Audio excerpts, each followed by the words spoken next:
Emily Hargrove had learned, early and painfully, that love in her family was not evenly distributed.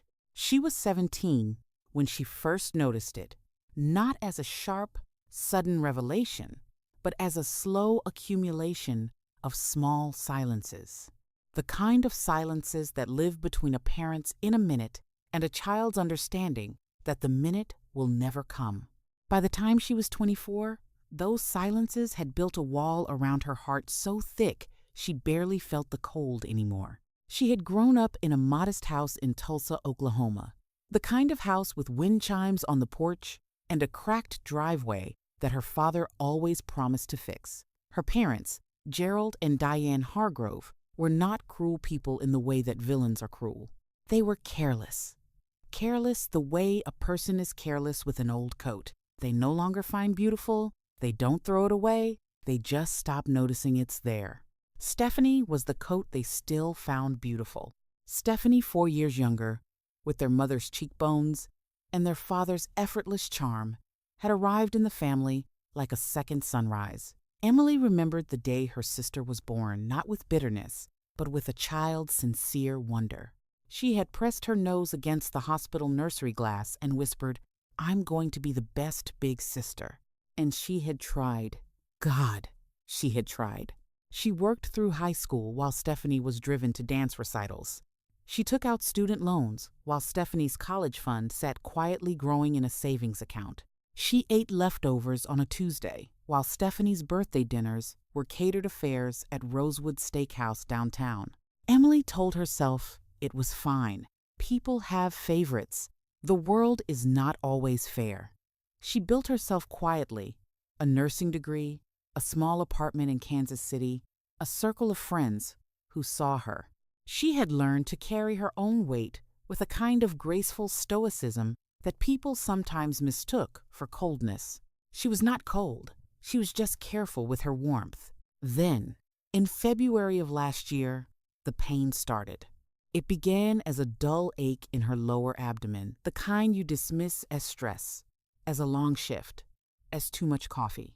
By March, it was a burning presence that followed her through 12-hour nursing shifts, through quiet evenings, through sleep. Her OBGYN ran tests. The results came back. A large ovarian cyst, aggressive in size, pushing against surrounding tissue. Surgery was not optional. The longer she waited, the greater the risk of rupture, of infection, of damage that could not be undone. The surgery was scheduled for March 19th. Emily called her parents on a Sunday evening, sitting on her bathroom floor because somehow that felt like the right place for a conversation she'd been dreading. She told them calmly. She used the medical terms she knew, then translated them into plain language, the way she did with patients' families. She told them she was scared. There was a pause on the line. Then her mother said, "Oh, honey, we're actually leaving for Cancun on the 17th. Stephanie surprised us with a trip for their anniversary, her and Blake, and she wanted us there. It's been planned for weeks." Emily held the phone very still. "But Mom, I'm having surgery." Her father's voice came through, warm and slightly distracted, the way it always was when the conversation required more than he wanted to give. "You'll be fine, Em. You're a nurse. You know these things better than we do. It's probably routine." Probably routine. She hung up the phone. She sat on the bathroom floor for a long time. Outside her window, Kansas City hummed its indifferent urban hum. She did not cry that night. She was past crying about this particular wound. But something inside her, something that had been patient for 24 years, finally stopped being patient. The surgery was on a Tuesday. Emily checked herself in at 6:47 inches the morning. She filled out her own emergency contact form at the admissions desk and wrote the name of her friend and colleague, Dana Whitfield, in the box. She had called Dana the week before and asked, quietly, if she would come.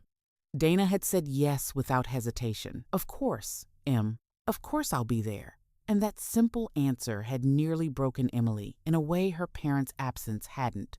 The surgery lasted 3 hours and 40 minutes. The cyst had been larger than the scans showed, wrapped partially around the fallopian tube, adhered to tissue that required careful, meticulous removal. The surgeon, Dr. Pauline Reyes, told Emily afterward that waiting another month would have meant a rupture, possibly worse. Emily lay in the recovery room, staring at the acoustic tile ceiling, feeling the slow burn of anesthesia wearing off, and thought, they were on a beach when this happened. Dana was there when she woke up. She held Emily's hand and didn't say anything for a long time, which was exactly right. Her parents called 4 days later from Cancun on a video call. The background showed turquoise water and white sand. Her mother was wearing a wide-brimmed hat. Her father had sunburn across his nose. Stephanie was visible at the edge of the frame, laughing at something Blake had said. "How'd it go?" her mother asked, in the same voice she used to ask how a work shift went. "Fine," Emily said. "Everything went fine."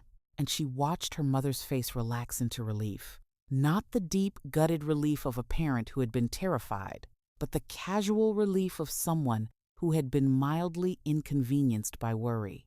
The kind of relief that meant, good, now we don't have to think about it. "See?" her father said, pointing at the screen as if he'd made a prediction that had come true. "We knew you'd be okay. You're strong, Em." She smiled. She said goodbye. She ended the call. She sat in her apartment, still tender from the incision, still moving slowly, still needing help reaching things on high shelves, and she let herself feel everything she had been holding at arm's length for 2 decades. It was not rage, not exactly. It was something older and quieter than rage. It was the feeling of being truly, completely, finally seen not by them, but by herself, of seeing the situation with the pitiless clarity of someone who has run out of reasons to soften the truth. They had known she was going into surgery. They had known she would be alone. They had chosen the beach.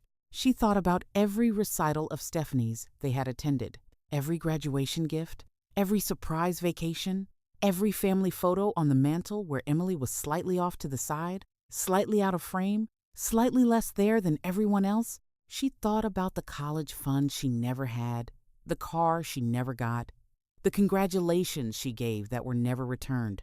She thought about the form at the hospital admissions desk. Emergency contact. Dana Whitfield.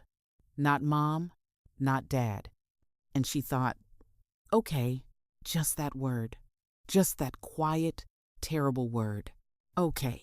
She opened her laptop. She did not search for revenge.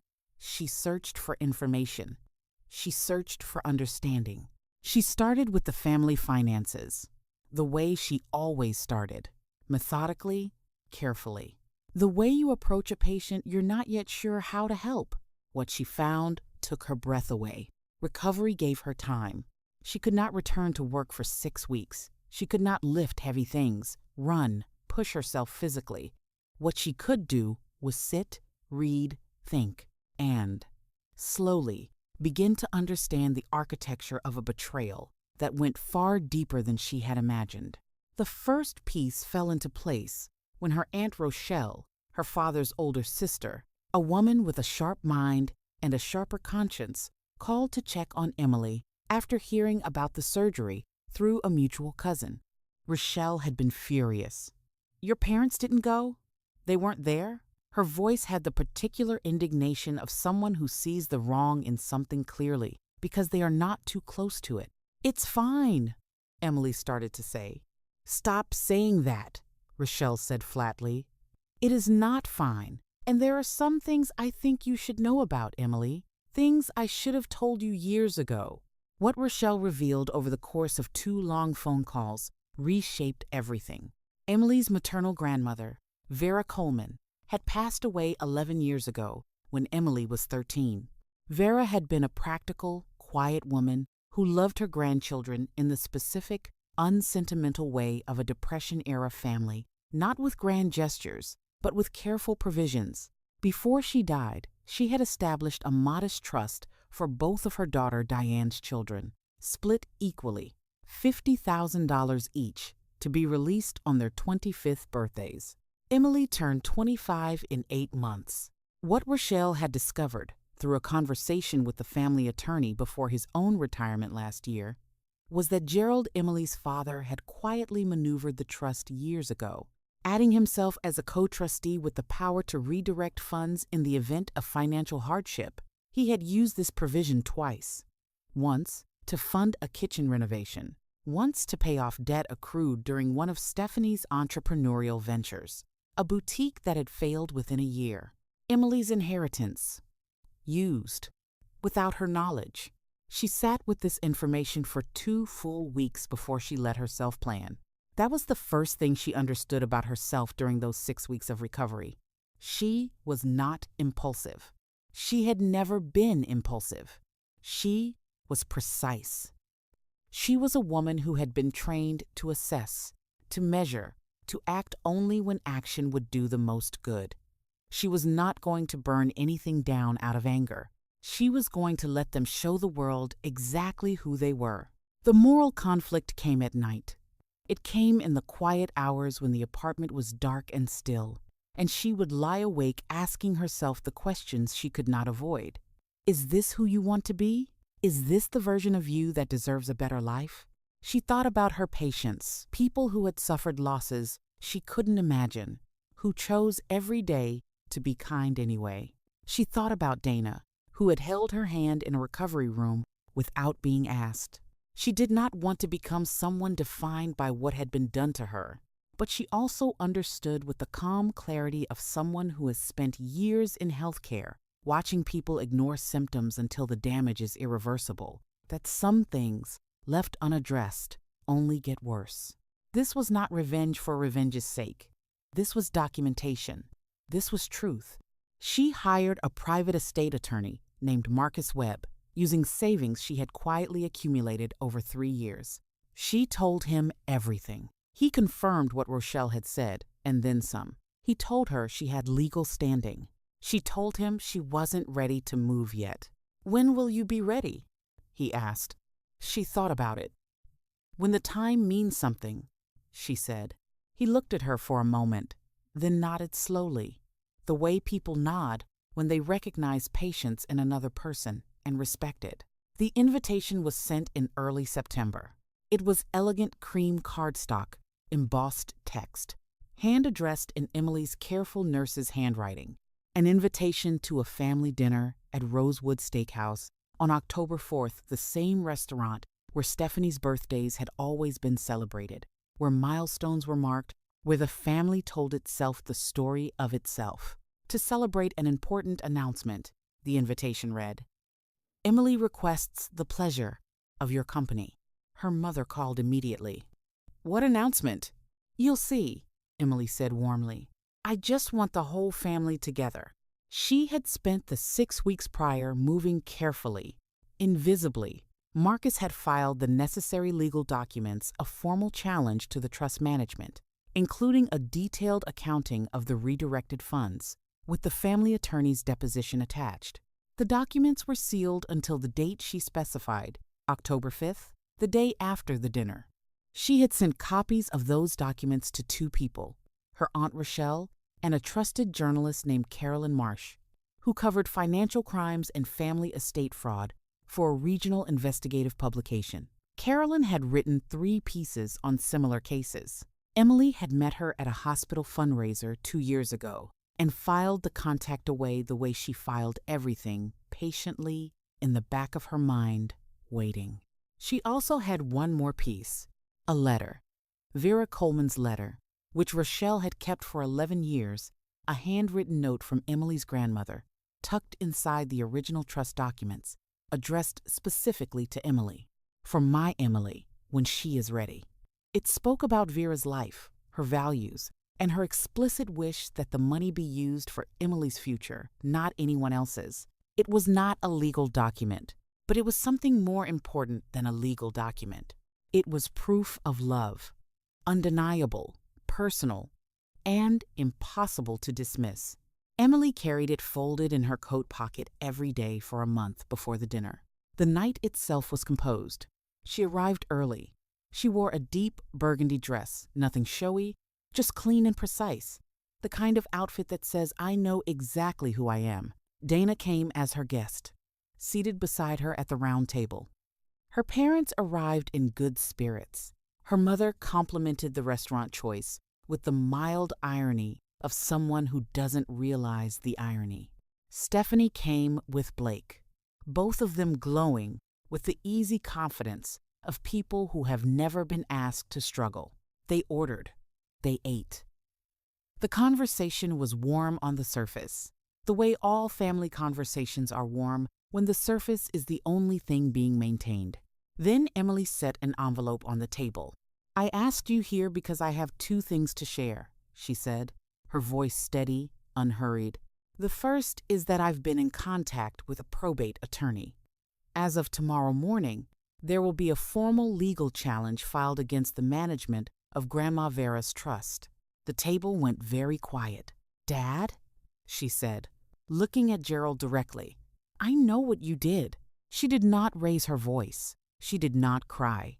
She laid the facts on the table, the way she had seen good physicians deliver difficult diagnoses, with compassion and without evasion.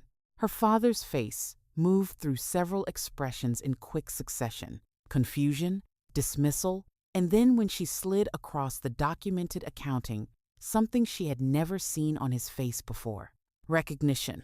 The particular recognition of someone who has just understood they have been known. The second thing, Emily said, reaching into her coat pocket, is this. She placed Vera's letter at the center of the table. Her mother picked it up with unsteady hands, and the silence that followed was not the silence of an unanswered question. It was the silence of an answer that had finally, irrevocably, arrived. Stephanie cried first. Not out of guilt, at least not initially, but out of the shock of someone who has never had to reckon with a version of their family that didn't center them. She said, I didn't know, and Emily believed her. That was the strange, painful thing. Stephanie probably had it known. She had simply lived inside the favoritism, the way a fish lives in water, without ever having to think about it. Their mother read Vera's letter twice. Her hands did not stop trembling. When she looked up, her face had aged in a way that a face only ages when something fundamental is revised. Gerald sat absolutely still, the way a man sits still when he has run out of moves. You're going to take us to court, he said. It was not a question. That depends on you, Emily said simply. Marcus is thorough. The filing goes through tomorrow regardless. What happens after that is a conversation we can have, or not have. That's your choice. But here is the thing that Emily had not anticipated, the twist that arrived not from outside, but from within herself. When she watched her father's face collapse into something that looked unmistakably like grief, not fear of consequences, but genuine, belated grief, she did not feel the satisfaction she had imagined. She felt tired, and then she felt something else. Something she had no name for in the moment, but that she would describe later to Dana on the drive home as clarity. Not the triumphant clarity of winning, but the exhausted clarity of someone who has finally set down something very heavy that they carried for a very long time. The unexpected truth, the twist she had not scripted, was her mother, standing up from the table and walking to her, not with an apology already composed, but with empty hands. Diane Hargroves stood before her eldest daughter and said nothing for a long moment. Then, I don't know how to fix this. 5 words. The most honest thing her mother had ever said to her. Emily looked at her for a long time. She thought about the surgery, the beach, the birthday dinners, the college fund. She thought about Dana's hand in the recovery room. She thought about Vera's letter and the love that had been waiting in an envelope for 11 years. Patient as everything good must be patient to survive. I don't know either, Emily said, but knowing is where you start. She did not forgive them that night. Forgiveness was not something that could be produced on demand, at a restaurant table, in the same room where the wound had been administered. Forgiveness, she understood now, was a private thing, something you arrived at alone, on your own timeline, not because the other person deserved it, but because you deserved to be free. The legal process moved forward. Gerald repaid what he had taken not in full immediately, but in a structured agreement Marcus negotiated over the following 2 months. Stephanie reached out once, a long, halting text message that Emily read 3 times and responded to with a single sentence: "Give it time." Dana asked her once, months later, sitting on Emily's couch with takeout containers between them, whether she felt it had been worth it. Emily thought about it genuinely. "I didn't do it to destroy them," she said finally. "I did it so they couldn't keep pretending. So I couldn't keep pretending. The truth was always there. I just stopped being the only one carrying it." She looked out the window at the Kansas City skyline, the same view she'd had for 3 years, familiar and steady and entirely her own. The most devastating thing you can do to people who treated you as invisible is simply to become undeniably, irrevocably seen.